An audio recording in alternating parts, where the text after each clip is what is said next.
1997 October 16 ചെന്നൈയിലെ MGR film സിറ്റിയിൽ Indian cinema ഇന്ന് വരെ കാണാത്ത ഒരു ദൃശ്യത്തിന് ലോകം സാക്ഷ്യം വഹിച്ചു.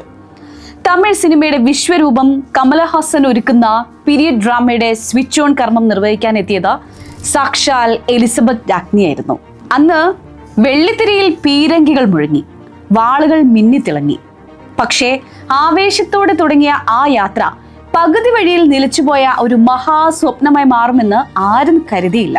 18-ാം നൂറ്റാണ്ടിലെ സങ്കീർണമായ ചരിത്ര വ്യക്തിത്വമായിരുന്ന മുഹമ്മദ് യൂസഫ് ഖാന്റെ ജീവിതമായിരുന്നു സിനിമയുടെ പ്രമേയം.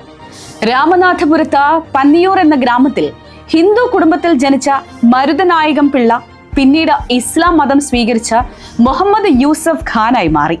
തുടക്കത്തിൽ ബ്രിട്ടീഷ് ഈസ്റ്റ് ഇന്ത്യ കമ്പനിയുടെ സൈന്യത്തിൽ ചേർന്ന് അവരുടെ വിശ്വസ്തനായ സൈനിക കമാൻഡറായി അദ്ദേഹം വളർന്നു.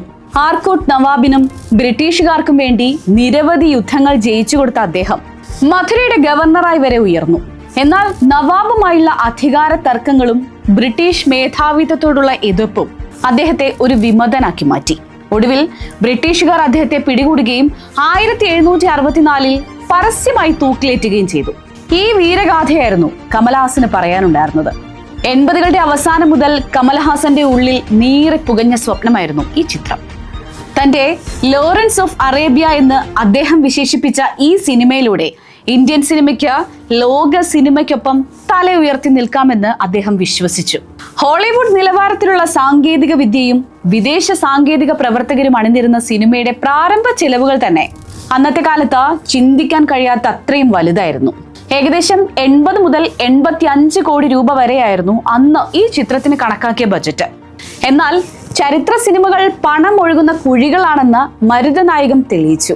പിൽക്കാലത്ത് പൊഖ്രാൻ ആണവ പരീക്ഷണത്തെ തുടർന്ന് ഇന്ത്യക്ക് മേൽ ഏർപ്പെടുത്തിയ സാമ്പത്തിക ഉപരോധങ്ങളും വിദേശ നിക്ഷേപകർ പിൻവാങ്ങിയതും സിനിമയെ സാരമായി ബാധിച്ചു. നിക്ഷേപകർ കൈവിട്ടപ്പോഴും തന്റെ സ്വപ്നത്തെ മുറുകെ പിടിക്കാൻ കമൽ തയ്യാറായി. സിനിമ പൂർത്തിയാക്കാൻ അദ്ദേഹം സ്വന്തം സമ്പാദ്യമെല്ലാം ഉപയോഗിച്ചു. ഈ വലിയ ലക്ഷ്യത്തിനായി അദ്ദേഹം സാമ്പത്തികമായി കടുത്ത വെല്ലുവിളികളും നേരിട്ടു.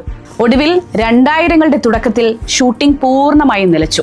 ഏകദേശം 30 മിനിറ്റോളം വരുന്ന എഡിറ്റ് ചെയ്ത ദൃശ്യങ്ങൾ മാത്രമാണ് ചിത്രീകരിക്കാൻ കഴിഞ്ഞത്.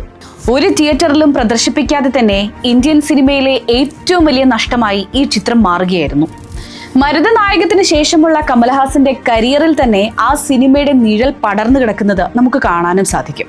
പിന്നീട് അദ്ദേഹം ചെയ്ത ഹേ റാം, വീരുമാണ്ടി തുടങ്ങിയ ചിത്രങ്ങളിൽ മരുതനായകത്തിന്റെ ആ ബൗദ്ധികമായ തുടർച്ചയുണ്ടായിരുന്നു. ഇന്ന് വലിയ ബജറ്റിലുള്ള സിനിമകൾ നിർമ്മിക്കാൻ ഇൻഷുറൻസും ആഗോള വിതരണ ശൃംഖലകളും സ്ട്രീമിംഗ് പ്ലാറ്റ്ഫോമുകളും നമുക്കുണ്ട്. എന്നാൽ അന്നത്തെ ചലച്ചിത്ര വ്യവസായം കമലഹാസന്റെ ദീർഘവീക്ഷണത്തെ ഉൾക്കൊള്ളാൻ മാത്രം വളർന്നിരുന്നില്ല. 20-ാം നൂറ്റാണ്ടിലെ പരിമിതികളിൽ നിന്നുകൊണ്ട് 21-ാം നൂറ്റാണ്ടിലെ സാങ്കേതിക വിദ്യ സ്വപ്നം കണ്ട ഒരാളുടെ സാഹസിക യാത്രയായിരുന്നു അത്. വെള്ളിത്തിരയിൽ വെളിച്ചം കാണാത്ത ആ 30 മിനിറ്റ് ദൃശ്യങ്ങൾ ഇന്നും ഒരത്ഭുതമായി ചർച്ച ചെയ്യപ്പെടുകയും ചെയ്യുന്നു. കാലത്തെ വെല്ലുവിളിച്ച ആ അപൂർണ വിസ്മയം എന്നെങ്കിലും പൂർത്തിയാകുമെന്ന പ്രതീക്ഷ ആരാധകർ കൈവിട്ടിട്ടില്ല. അന്ന് ആ ലോഞ്ച് ചടങ്ങിൽ എലിസബത്ത് രാജ്ഞി കണ്ട ആ രംഗം ഒരു യുദ്ധരംഗമായിരുന്നു. സ്വന്തം രാജ്യം ഒറ്റിക്കൊടുത്ത ഒരു പോരാളിയുടെ ഉയർത്തെഴുന്നേൽപ്പ്. പതിറ്റാണ്ടുകൾക്ക് ശേഷം മരുതനായകത്തെ കുറിച്ച് ആലോചിക്കുമ്പോൾ ഒരു ചോദ്യം ബാക്കിയാവുന്നുണ്ട്.